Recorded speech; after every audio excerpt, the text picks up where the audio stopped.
Morning, Saints. Today we're going to look at a new chapter. It's called Superposition. It is one of the toughest chapter in JC1.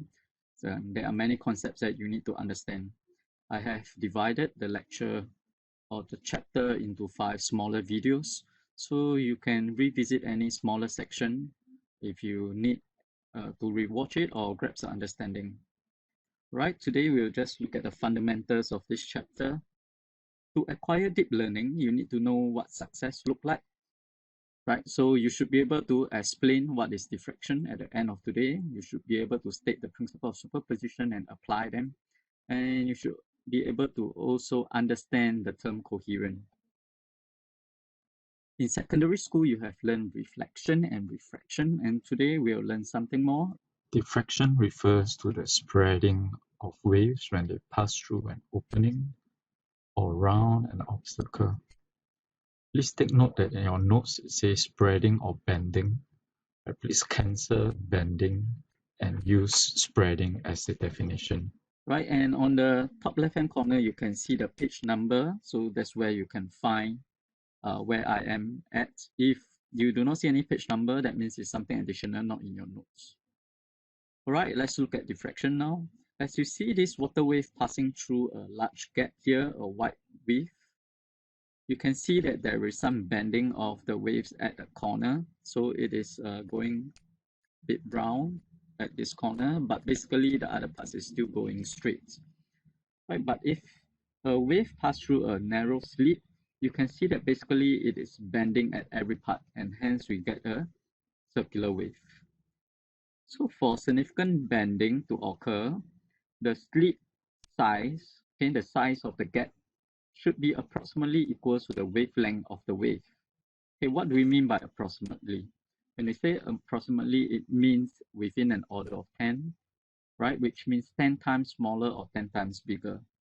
Now let's look at this field diagram. If I compare the first wave here, you can see that the wavelength is quite narrow, but the slit wave is quite large, right? So you can see some bending. Okay, but if we compare with the second slit, right, the second slit is much narrower. So although the wavelength of the wave is the same, you can see more bending or more diffraction. As you can see, the wave is more circular. Let's look at the third diagram. When you look at the third diagram, the slit wave is about the same size of the first one, and the wavelength is also larger than the first one. So compared to the first diagram, you can see that there is more bending, right? So the wave is more circular. And compared to the second one, the slit wave is larger, but the wavelength is also larger, right? So the diffraction is almost the same. So in other words, when we want significant diffraction, it is always about the relative size. That means how the slit size compared to the wavelength.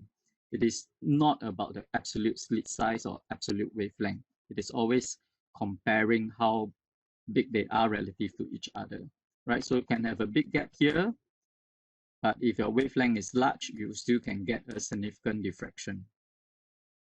Now let's look at a wave going round a corner.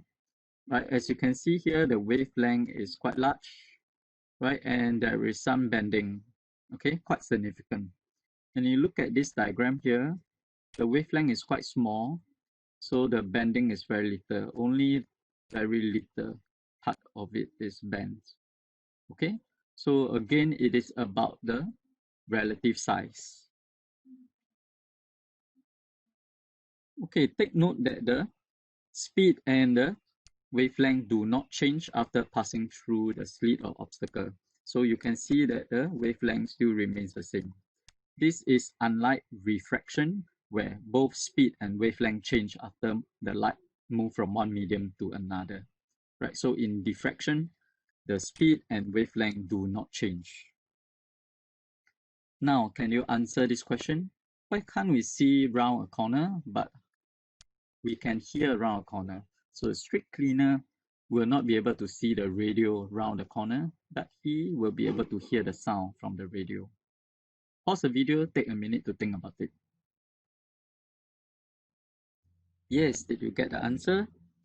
This is because the wavelength of light is very short, and therefore diffraction is not observed, right? There is very, very little diffraction, or the light do not bend round this corner, right? Therefore, you cannot see the radio because the light does not bend from this radio and go to your eyes. So this does not happen, and therefore you cannot see the radio. What about sound? Right, sound waves are able to go around the corner because the wavelength is quite long, right? And so it is about the size of the obstacle. Therefore, there is diffraction, and hence the street cleaner is able to hear the sound from the radio. Okay, now what you need to do is this, right? Can you answer these two questions, verbalize it? Pause the video, I will show you answer in a minute. Okay, so diffraction is the bending of waves when they pass through an opening or around an obstacle. What about the condition? Right, so the slit size should be approximately the size of the wavelength. When we say approximately equal, means within an order of 10, that is 10 times or 10 times smaller, 10 times bigger or smaller. Let's move to the second section now, the concept of superposition. Right, you can see here the two balls are bopping on the water surface, and each of them create a circular wave. And you can see that at some point, there is some pattern that's not circular. And in fact, if you look at this diagram here, you can see that there is some part there is no circular wave at all. Later, yes, let's look at this again. You can see as the wave interact and they meet, there are some parts that are no circular waves. Why is that so? Right, the principle of superposition will explain that to you. So when two or more waves of the same type exist simultaneously at a point, the resultant displacement of the wave is equal to the vector sum of individual displacement. Okay, what it means is this, for example, just now water waves, they are same type, both are water waves. So when two of them meet, two ripples meet, that means at the same time, at the same place, right, simultaneously at a point. The resultant displacement of the waves will be the vector sum of the individual displacement. Okay, it may be a bit hard to understand, so I show you a diagram now. If we have two waves, wave 1 and wave 2, right, let's look at this point at wave 1 at 0 displacement, and point 2 also at this point 0 displacement. Suppose these two waves meet at this point, and so the resultant will be also 0 displacement. Right now, suppose the other point, the crest of wave 1, meet with the wave of wave 2, and the resultant will be the sum of these two displacements, right? And therefore, it will have a much larger displacement, right? So remember, this should be a vector sum. Okay, now let's say we have another wave, another two waves, right? Let's look at this point and this point. If they both meet at this crest, meet the trough, what will happen? Yes, they will cancel out if they have equal amplitude. So at every point, they will cancel out, and therefore you can see that you get a 0 displacement throughout. Now observe the smaller wave. As it passes through, it just continues going to the left. And look at the larger wave. As it moves, after they meet, they just continue moving to the right. Right, so it is quite interesting. Individual wave actually move as though the other wave did not exist. So they just continue moving. Right, so before and after they meet, they exactly behave the same. Where they meet, actually the displacement just is the vector sum. Right, so sometimes the wave can be quite complicated. For example, you look at wave A and wave B, right? If you do the vector sum, you will see that this plus this become higher, right? This point plus this point become higher.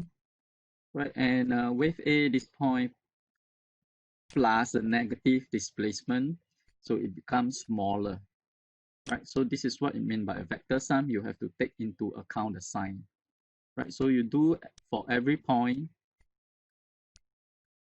just add up and it should give you the resultant waves.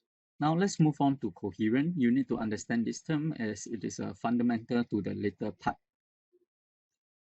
Okay, two waves are coherent if they have a constant phase difference, right? The keyword here is the constant. Okay, I hope you remember what is phase difference.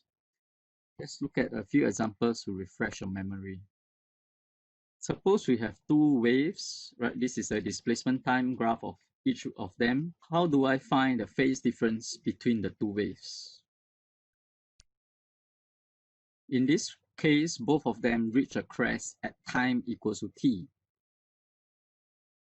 So both of them are said to be in phase, or we say the phase difference is 0 radian. Next example. The black waves reach the peak at a time equals to t, but the red wave reach the peak at time t plus half a period. Okay, so it takes half a period to reach there. So the phase difference should be 2 pi divided by 2, because remember, 2 pi is 1 lambda, 1 period, so lambda over 2, it should be pi. Right, so that will be the phase difference. Let's look at the next example. Okay, the black wave reached a crest at time t, and the red wave reached the peak at another time, which is a quarter of a period more. So it is at a later time, quarter of a period more. So again, 1 period is equivalent to 2 pi, so therefore pi over 4 is actually 90 degrees, or pi over 2 radian.